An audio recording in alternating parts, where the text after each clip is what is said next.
Albert Einstein famously remarked in a conversation with Werner Heisenberg, he said, you know, in the West we've built a beautiful ship and in it has all the comforts.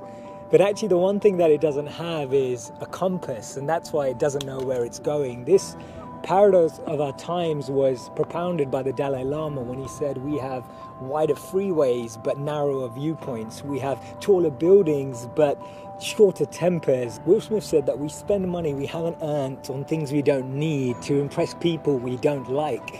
And it's phenomenal how the same technology that brings us close to those who are far away takes us far away from the people that are actually close. 30 billion WhatsApp messages are sent per day, but 48% of people say that they feel lonelier in general.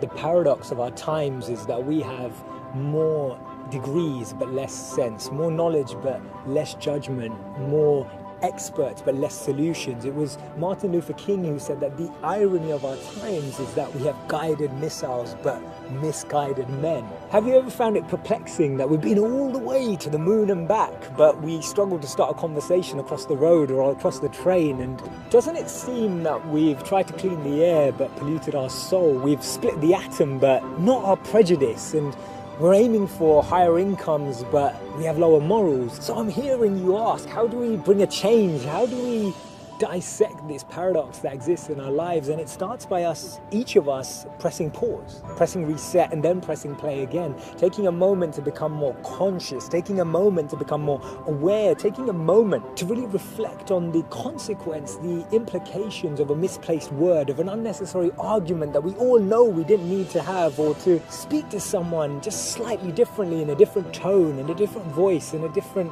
empathy, with a different perspective, just to really connect with people on a different level.